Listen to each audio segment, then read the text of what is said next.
അമ്മ വന്നിട്ട് മറ്റേ ഫോട്ടോ എടുക്കാൻ നേരം നന്ദൂരിയുടെ അമ്മ ഇങ്ങനെ വിളിച്ചോണ്ട് പോയത്. അപ്പൊ ആന്റി ഒക്കെ വന്ന് കമന്റ് ഇട്ടിട്ടുണ്ടായിരുന്നു, ഇങ്ങനല്ല സത്യം മനസ്സിലാക്കുക. കൊടുമിറ്റെന്ന് പറഞ്ഞാല് ഈ സാധനം ഞാൻ അറിയണില്ല.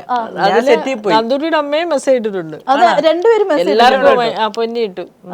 എന്താ സംഭവം, എന്താ കഥ നീ പറ. കഥ എനിക്ക് പകുതി അറിയുള്ളൂ, ബാക്കി പോലെ അമ്മയ്ക്കാണ്. അതായത് മെയിനായിട്ട് ഞാനിത് അറിയണമെന്ന് പറഞ്ഞാല് നമ്മൾ അന്നത്തെ പരിപാടി കഴിഞ്ഞ് പിറ്റേ ദിവസം അതിന്റെ പിറ്റേ ദിവസം അന്ന് ഷൂട്ടുണ്ട്, ഉപ്പുമുളകിന്റെ ഷൂട്ടുണ്ട്.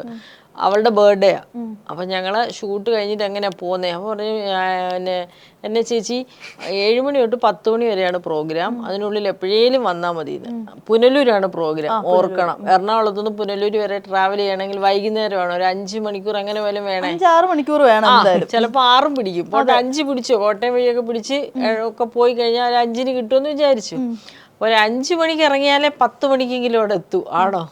അതെ. അപ്പൊ ഇവിടുത്തെ ഷൂട്ട് തീരുന്ന 6:30-7 മണി സമയത്താണ്. അപ്പൊ ലാസ്റ്റിലത്തെ ഒരു സീന് നമ്മൾ വേണ്ടെന്ന് വെച്ചിട്ട് ഷൂട്ടിൽ നിന്ന് ഇറങ്ങുന്നു. എന്നിട്ട് നമ്മൾ 4:30 കഴിഞ്ഞപ്പോൾ ഇറങ്ങി ചാടി ഇല്ല, എന്താ പറയണോ, ഡ്രൈവറിനൊരു സമാധാനം പോലും കൊടുക്കാതെ. അന്ന് എന്നും വരുന്ന ഡ്രൈവറും അല്ല, ഒരു കൊച്ചു പയ്യനായിരുന്നു നമ്മുടെ. അപ്പൊ ഇവൻ വണ്ടി ഓടിക്കുന്നുണ്ടെങ്കിലും അതായത് കറക്റ്റ് പറഞ്ഞു ഓടിക്കാറായി. ഓടിച്ചു തുടങ്ങി 1 മാസമായെങ്കിൽ പുള്ളിക്കാരൻ ഓടിച്ചു തുടങ്ങി 1.5 വർഷമായിട്ടുള്ളൂ.